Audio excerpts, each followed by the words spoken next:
travellers, look at today's glorious view. So the question is this smog or is this fog? So what can I say about smog and pollution now that I've lived through a winter in northern China? There is a difference between north and south. Beijing is in the north, and that's the worst spot for pollution and smog. It's worse in winter because in our apartments in the north, there's radiators along the walls that are provided to help with the winter heating because it's really quite cold. I've been told the radiators are heated from coal. And what do we know about coal for heating? Well, I happened to learn by watching The Crown on Netflix, and there was a whole episode dedicated to the Great London Fog in the 1950s. And all I did was look out my window. I'm like, what? We're having a 1950s problem in 2017? Like, that's amazing to me, really, because so many thousands of people died in the city of London. No news about how many thousands die here because there's a much greater population here too. Now it's spring and somebody's decided that it's warm, so the radiators have been switched off. I came home one day and was like, oh, guess somebody decided it's warm outside, even though I must disagree. It's still cold today.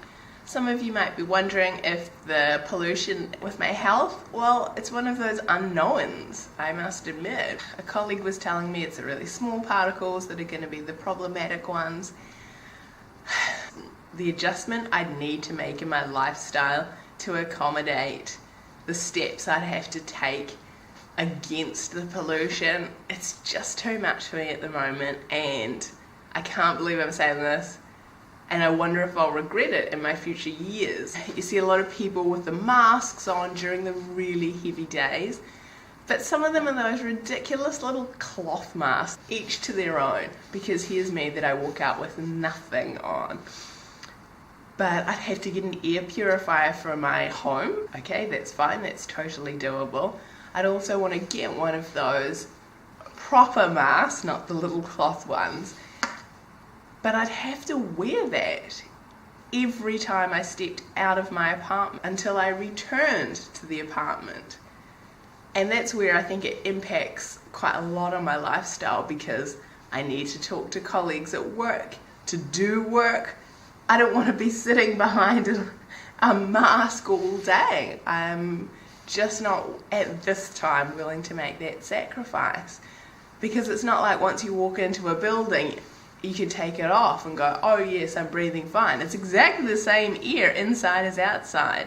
And I must say the windows and some of the buildings aren't that great, so it's not like there's great seals either. So that's why I would have to wear it all day.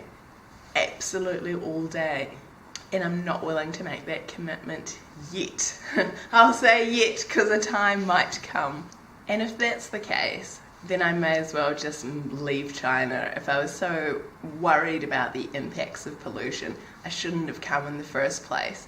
Like, you can see how thick the smog is. If pollution is something that you're concerned about, just don't even come. But today, I can tell that it is not smog because it's moving. But also we live in Qingdao where it's really windy. Let me check my phone. Is it smog or is it fog?